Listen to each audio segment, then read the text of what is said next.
Assalamualaikum warahmatullahi wabarakatuh. Hari ini kita belajar mata kuliah akuntansi manajemen. Oke, topik pembahasan kita hari ini masih berkaitan dengan video sebelumnya, yaitu tentang contoh kasus dari keputusan taktis. Di video sebelumnya kita sudah membahas tentang keputusan taktis. Oke, langsung saja atau saya ulang lagi sedikit ya. Empat contoh dalam pengambilan keputusan taktis. Yang pertama adalah keputusan untuk membuat atau membeli, ya. Kemudian yang kedua adalah keputusan untuk meneruskan atau menghentikan. Kemudian yang ketiga adalah keputusan pesanan khusus. Yang keempat, keputusan untuk menjual atau memproses lebih lanjut. Dan yang kelima, keputusan bauran produk. Nah, untuk sekarang kita membahas ilustrasi dari poin 1, 2, dan 3. Oke, langsung saja kita ke contoh ilustrasi pengambilan keputusan. Yang pertama yang akan kita bahas adalah ilustrasi dalam pengambilan keputusan taktis untuk membuat atau membeli. Oke, kita langsung baca soalnya ya yang ini. Dikatakan bahwa perusahaan Samsung telah memproduksi komponen elektronik yang digunakan kepada salah satu produknya yaitu printer. Oke, tahun mendatang printer akan diganti jenis lain sehingga komponennya juga harus diganti. Perusahaan Samsung harus memproduksi 10.000 komponen. Perusahaan Samsung telah dihubungi oleh pemasok potensial dan menawarkan untuk membuat komponen tersebut kepada PT Samsung dengan harga 4.750 per unit. Oke, saya ulang lagi, maksudnya di sini adalah perusahaan Samsung dia memproduksi salah satu produksinya yaitu printer dan dia harus di sini ada dua penawaran ya atau ada dua keputusan untuk membuat atau membeli. Kebetulan dia mendapat penawaran dari salah satu pemasok ya, pemasok yang potensial bahwa komponennya beli saja di pemasok itu dengan harga 4.750 per unit gitu ya. Nah, sedangkan PT Samsung di sini membuat juga bisa. Nah, dia di sini ilustrasinya bagusnya gimana nih? Membuat komponen tersebut atau membeli dari pemasok. Dengan catatan tadi kalau membeli dengan pemasok biayanya adalah 4.750 per unit. Oke, di sini ada info tambahan lagi ya. Info tambahan bahwa di sini dikatakan untuk memproduksi 10.000 komponen adalah sebagai berikut. Ini maksudnya kalau misalnya dia buat sendiri gitu ya.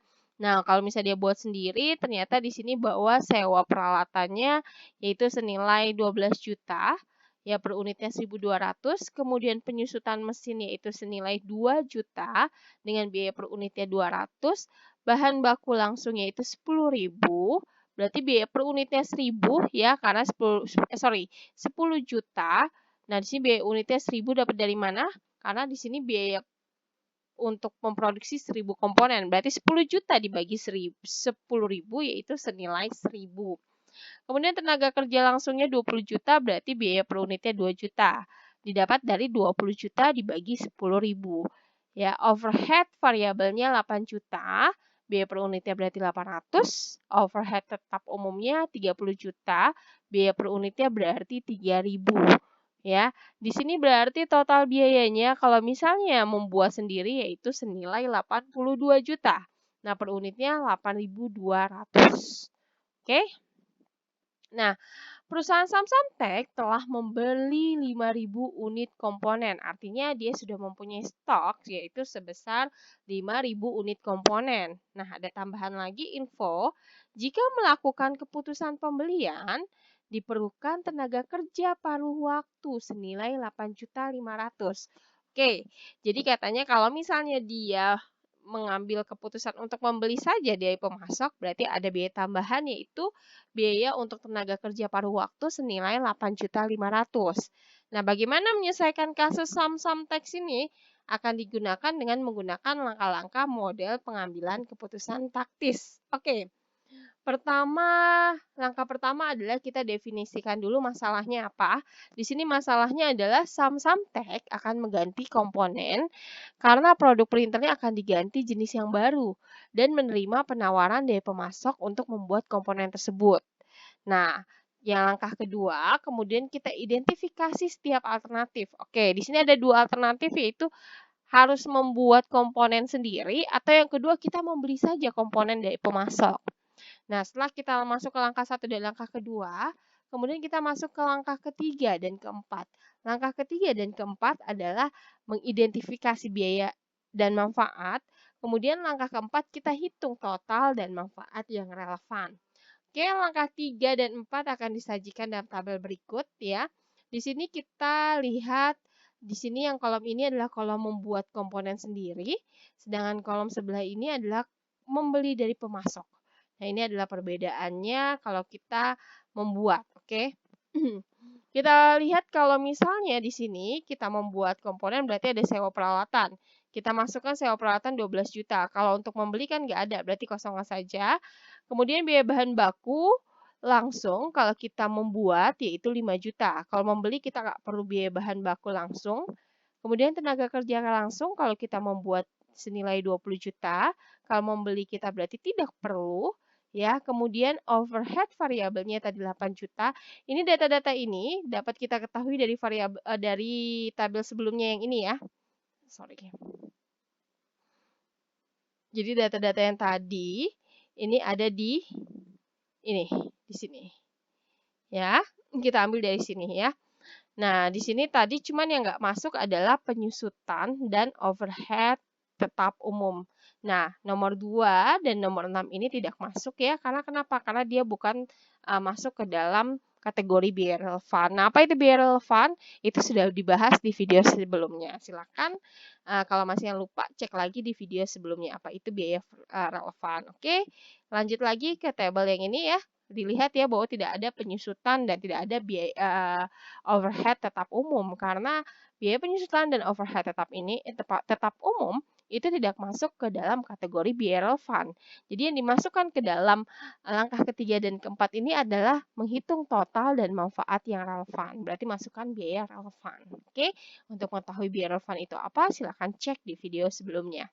Oke, nah overhead variabelnya berarti kalau membeli itu tidak ada. Nah, masuk yang kelima biaya pembelian komponen berarti ini masuk ke dalam kolom membeli dari pemasok ya. Kalau kita membuat ya kita nggak usah biaya pembelian komponen nggak usah dimasukkan. Kemudian yang keenam tadi bahwa dikatakan kalau misalnya kita beli komponen dari pemasok, artinya di sini kita ada tenaga kerja paruh waktunya senilai 8.500.000. Oke, ini 47.500.000 ini ya didapat dari tadi kan kalau kita membeli komponen di soal yang tadi ya, kalau kita membeli komponen langsung dari pemasok berarti biayanya 4.750 per unit. Nah, karena kita akan memproduksi 10.000 berarti 4.750 dikali 10.000 yaitu senilai 47.500 ya. Oke, dan tenaga kerja pada waktunya tadi sudah diketahui, sudah kita baca tadi bahwa ada tambahan yaitu tenaga kerja paruh waktu senilai 8.500.000. Oke, setelah dihitung-hitung ternyata kalau untuk membuat sendiri yaitu 10.000 produk ya, komponen itu membutuhkan biaya 45 juta. Sedangkan kalau membeli langsung dari pemasok komponen tersebut, yaitu di sini dikenakan biayanya yaitu 56 juta. Nah, di sini ada selisih senilai 11 juta. Oke, kita sudah masuk ke langkah 3 dan 4. Kemudian kita masuk ke langkah kelima. Ya, langkah kelima di sini adalah menilai faktor-faktor kualitatif. Oke, tadi yang keempat ibaratnya kita sudah menghitung kuantitatifnya. Dan yang kelima kita perlu juga untuk menilai faktor-faktor kualitatif. Nah, faktor-faktor kualitatif ini sangat penting ya. Jadi rekan-rekan semua harus ingat ya, perlu diingat bahwa di samping perhitungan kuantitatif, maka analisis kualitatif juga perlu dilakukan. Oke, saya ulang lagi ya. Yang perlu diingat bahwa di samping perhitungan kuantitatif, maka analisis kualitatif juga perlu dilakukan. Jadi apapun kalau kita sudah hitung-hitungan ya, nah faktor kualitatifnya juga harus kita perhitungkan juga. Jadi tidak hanya hitung-hitungannya saja. Oke, langkah kelima kita masuk untuk menilai faktor kualitatif. Di sini yang A dikatakan bahwa performa pemasok. Performa pemasok ini baik, maksudnya apakah baik dalam waktu pengiriman maupun kualitas barang, ya. Kemudian yang kedua adalah kerja tim internal. Mengingat sebelumnya bahwa perusahaan telah memproduksi sendiri. Dan yang ketiga atau yang C adalah kestabilan harga pemasok. Bagaimana deh harga pemasok di sini stabil nggak gitu ya? Oke, baru setelah kita menilai faktor-faktor kualitatif tadi, kita membuat keputusan. Nah, di sini membuat keputusan, kita lihat, kita perhatikan yang A, dikatakan bahwa perusahaan belum punya informasi tentang performa pemasok nih. Ya, karena kan ini baru pertama kali ya pemasok tersebut menawarkan kepada perusahaan tersebut. Jadi, perusahaan tidak tahu apakah pemasok tersebut kriterianya bisa diandalkan atau tidak. Oke. Kemudian yang kedua tadi dikatakan bahwa perusahaan sudah mempunyai persediaan komponen yaitu sebanyak 5.000 unit. Dan setelah dihitung secara kuantitatif, total biaya membuat itu lebih murah dibandingkan membeli. Nah, berdasarkan pertimbangan di atas, perusahaan mengambil keputusan untuk membuat sendiri komponen tersebut. Oke? Oke, itu contoh ilustrasi dalam membuat atau membeli. Kemudian langsung kita lanjutkan ke yang kedua yaitu meneruskan atau menghentikan. Ini maksudnya seperti apa? Kita baca dulu soalnya ya, contoh kasusnya. Di sini dikatakan bahwa PT Morning Area adalah perusahaan yang memproduksi material bangunan, yaitu menjual produk berupa beton, ya, beton, bata, dan genteng. Berikut ini informasi yang berkaitan dengan laba rugi perusahaan dalam jutaan rupiah. Oke, ini beton maksudnya ya. Nah, betonnya ternyata setelah dihitung penjualannya, dikurangi biaya variabel, ini kurang ya, dikurangi biaya variabel, ketemu margin kontribusinya, kemudian dikurangi biaya tetap langsung, terus ketemu margin segmennya ya. Nah, di sini ternyata untuk beton, di sini margin segmennya yaitu segmen beton senilai 150, untuk margin segmen bata senilai 230, untuk genteng ini ternyata minus 45 ya. Oke, kalau secara keseluruhan di sini setelah dikurangi biaya tetap umum, kalau biaya tetap umum ini kan berarti secara umum ya, berarti kita tidak mengurangi per lini produk tapi langsung semuanya itu senilai 125. Berarti ketemu secara keseluruhan yaitu keuntungannya 210. Oke. Kita analisis bahwa di sini dikatakan berdasarkan informasi laba rugi di atas dapat dilihat bahwa lini produk genteng memiliki margin negatif yaitu senilai 45 juta. Artinya dia rugi senilai 45 juta. Nah, berarti gimana nih bagusnya? Genteng ini kita lanjutkan produksi atau misalnya kita hentikan saja. Oke, kita langsung saja ya. Kita analisis yang pertama adalah masalahnya adalah lini produk genteng yang merugi. Kemudian kita identifikasikan alternatifnya. Di sini ada alternatif ya. Yang A mengatakan manajer produksi mempunyai saran untuk menghentikan saja produksi genteng. Karena ternyata produksi genteng ini margin negatifnya itu atau mengalami kerugian senilai 45 juta. Nah, selain itu manajer produksi yang B, lanjut yang B, manajer produksi juga mempunyai saran untuk menggantikan saja produksi genteng dengan tegel. Ya.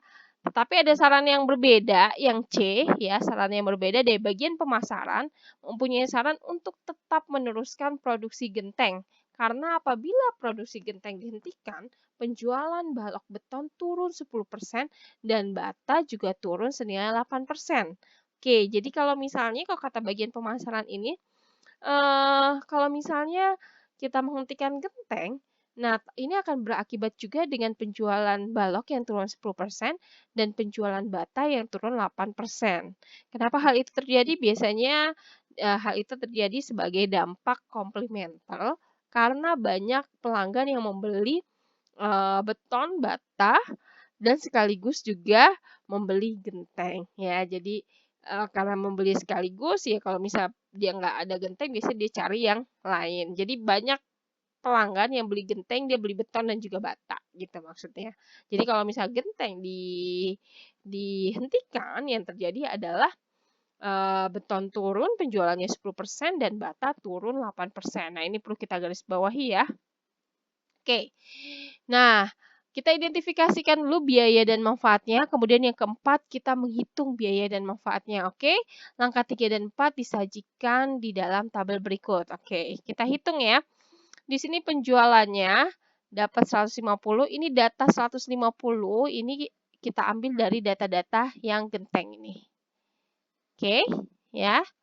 Oke, ingat ya, nanti untuk data ini kan kita ambilin data dari genteng ini. Ingat nanti penyusutan ya dan biaya tetap umum ini tidak masuk ke dalam langkah 3 dan 4 karena dia tidak masuk ke dalam kategori biaya relevan. Nah, di sini bisa dilihat ya di tabel di sini, tabel yang ini yang bold kuning ini tidak ada penyusutan dan juga tidak ada biaya tetap umum. Oke.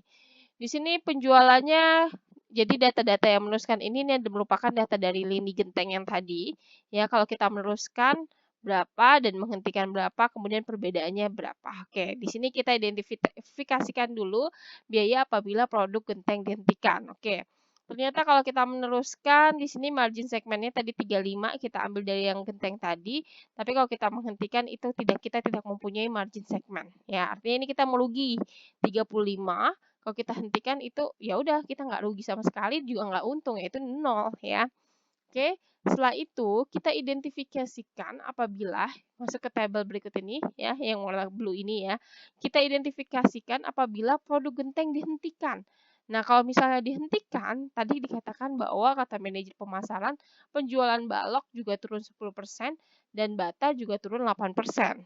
Oke. Nah, kita masukkan di sini ada kolom meneruskan, kemudian ada kolom menghentikan, dan ada perbedaannya. Oke, ya. Untuk kolom meneruskan ini 1450 minus 870 ya, margin kontribusinya dapat 580 ini merupakan pengurangan dari 1450 dikurangi 870 ya, ini sudah kita bahas juga margin kontribusi di video sebelumnya ya. Video-video sebelumnya maksudnya dari awal video kita. Kemudian gaji dikurangi gaji pengawas, iklan dan gaji pengawas, kemudian berarti margin segmennya 438. Nah, data ini didapat dari yang soal yang tadi yang diketahui. Nah, ini dapat dari yang kolom total ya. Kita ambil secara total dulu. Oke. Nah, kalau misalnya dihentikan dikatakan kalau misal dihentikan, tadi balok betonnya turun 10% dan penjualan bata turun 8%. Nah, di sini penjualannya menjadi 1186. Dapat dari mana? 1186 ini dapat dari beton turun 10%. Berarti menjadi 450. Begitu juga 8 bata di sini turun senilai 8%. Berarti kan kita kurangi aja ya. 800 ini dikurangi dari 8% kali 800, yaitu kemudian kita jumlahkan beton turun 10%, bata turun 8%, ketemu hasilnya adalah 1186 ya. Kemudian kita ini berarti dikurangi biaya variabel ya. Biaya variabelnya juga ini kita turunkan. Balok tadi turun 10%, bata juga turun 8%. Ini perhitungannya berarti ambil dari sini ya. Ini saya langsung jawabannya saja. Berarti kita hitung aja di sini berarti 250 turun 10% jadi berapa? 480 turun 8% jadi berapa? Setelah kita hitung semua totalnya menjadi 666,6. Kemudian ketemulah margin kontribusinya. Margin kontribusi merupakan pengurangan dari penjualan dikurangi biaya variabel ya.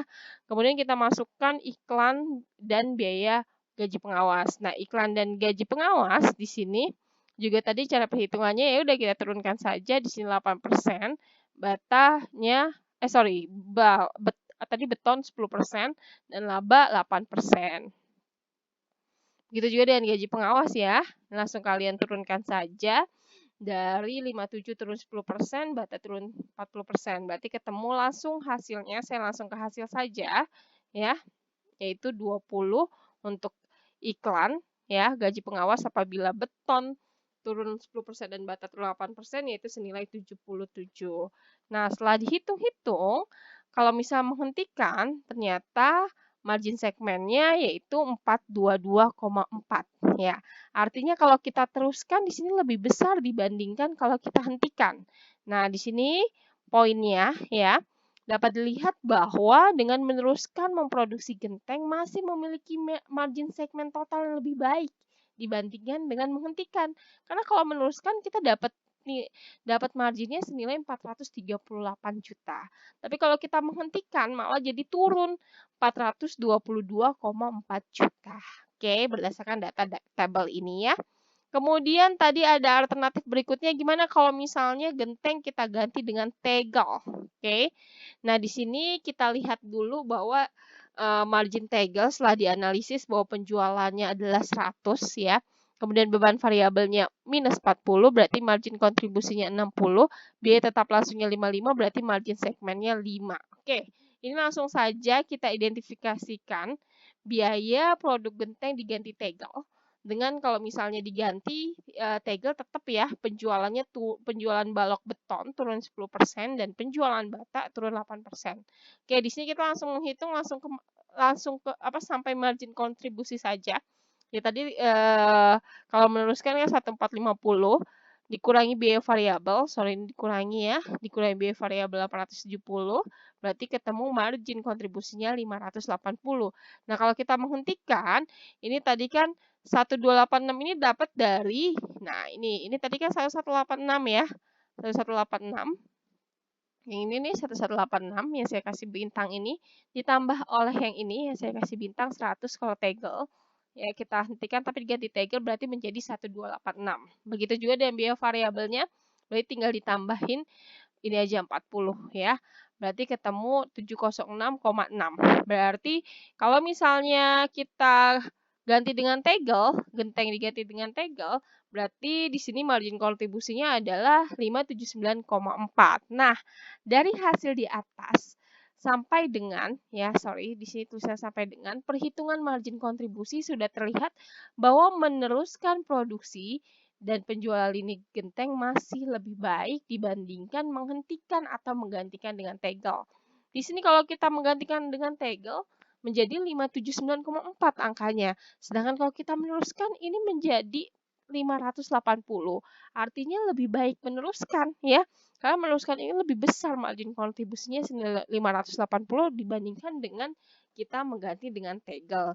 Oleh karena itu, maka keputusannya adalah tetap meneruskan memproduksi dan menjual lini genteng.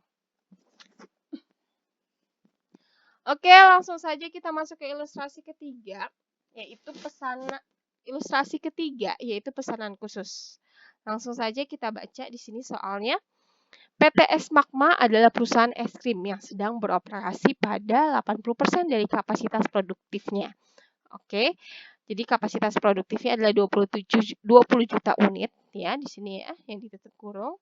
Ternyata dia beroperasi 80% saja. Sehingga biaya per unit yang berkaitan dengan pembuatan es krim penjualan yaitu 16 juta es krim.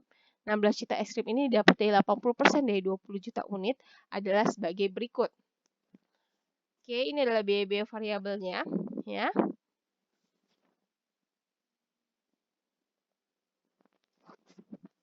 Oke, biaya variabelnya bisa dibaca sendiri ya. Ada bahan-bahan susu, gula, penyedap, tenaga kerja langsung, pengemasan, komisi, distribusi, lain-lain. Kemudian berarti total biaya variabelnya adalah 150.000 dikurangi biaya tetapnya 9.700, berarti total semua biaya adalah 159.700. Oke, kita baca lagi yang ini ya. Dikatakan bahwa harga jual es krim, yang ini kita baca ya. Dikatakan bahwa harga jual es krim sebesar Rp200.000.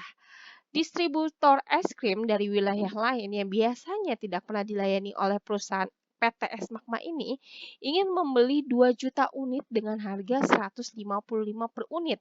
Asalkan distributor tersebut dapat memasang mereknya pada es krim tersebut.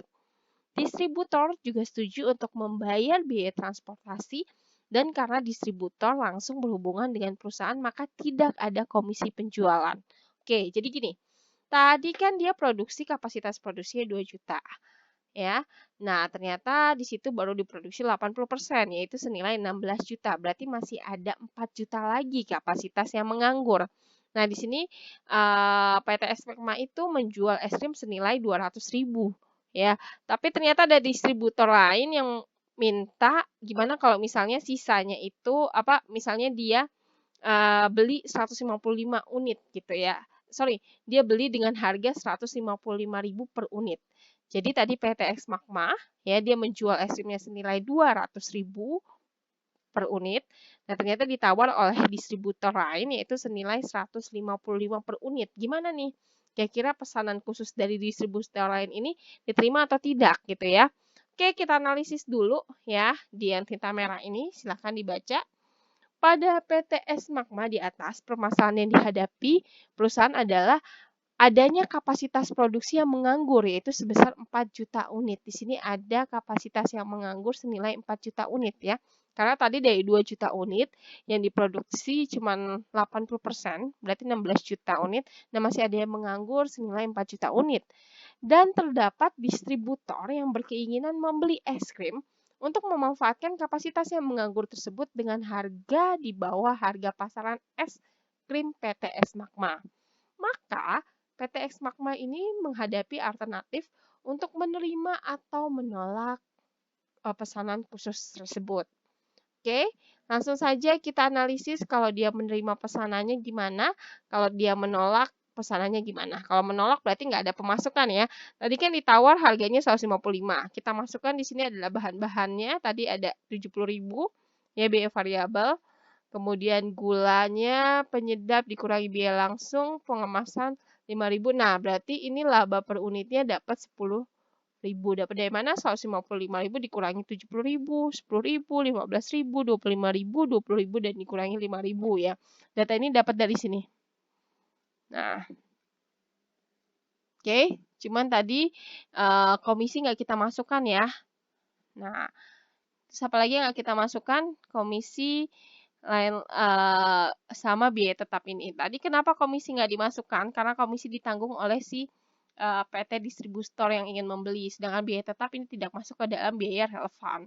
Nanti yang kita masukkan hanya biaya-biaya ini saja, ya, bahan-bahan susu, gula, penyedap, tenaga kerja langsung, pengemasan dan lain-lain. Ketemulah laba per unit 10.000. Nah, kalau menolak berarti kan nggak ada pemasukan ya. Nah, di sini bisa kita baca ya, yang ini yang saya tanda merah ini. Dari tabel di atas dapat dilihat bahwa dengan menerima pesanan khusus maka PTX Magma mendapatkan keuntungan sebesar 10.000. Nah, distributor itu dia pengen pesan 2 juta unit. Berarti dia dapat keuntungan 20 miliar kalau dia menerima pesanan khusus dari distributor tadi. Nah, sehingga keputusan yang diambil adalah menerima pesanan khusus tersebut ya. Karena kenapa diambil? Ya daripada masih ada kapasitas yang menganggur tadi senilai 4 juta, kemudian ada yang nawarin mau beli 2 jutanya tapi di bawah harga pasar, ternyata pas dihitung-hitung juga tidak rugi ya, walaupun labanya juga sedikit yaitu 10.000. Tapi kalau karena dia pesan 2 juta berarti nanti mendapatkan keuntungan sebesar 2 juta kali 10.000 ya, yaitu senilai 20 miliar ya. Jadi lebih baik diambil saja pesanan khusus ini. Oke, di sini perlu digarisbawahi ya. Bisa dilihat bahwa yang saya kasih warna ungu ini ya, analisis tentang pesanan khusus ini menarik. Dalam jangka pendek, adanya pesanan khusus dapat dimanfaatkan sebagai kapasitas kosong. Pesanan khusus jika secara variabel costing dianggap menguntungkan, boleh dijalankan dengan catatan. Yang pertama adalah tidak boleh diterima secara terus-menerus untuk pembeli yang sama. Kemudian yang kedua, jika produk yang diorder ya diorder khusus akan dijual lagi, tidak boleh dijual di pasar yang sudah ada. Karena kenapa? Karena nanti akan merusak harga ya. Kemudian yang ketiga, yang paling penting lagi adalah jika kapasitasnya sudah penuh maka nggak perlu lagi menerima pesanan khusus gitu ya. Pesanan khusus biasanya itu untuk persediaan yang masih menganggur. Oke, sekian materi kita. Semoga bermanfaat. Wassalamualaikum warahmatullahi wabarakatuh.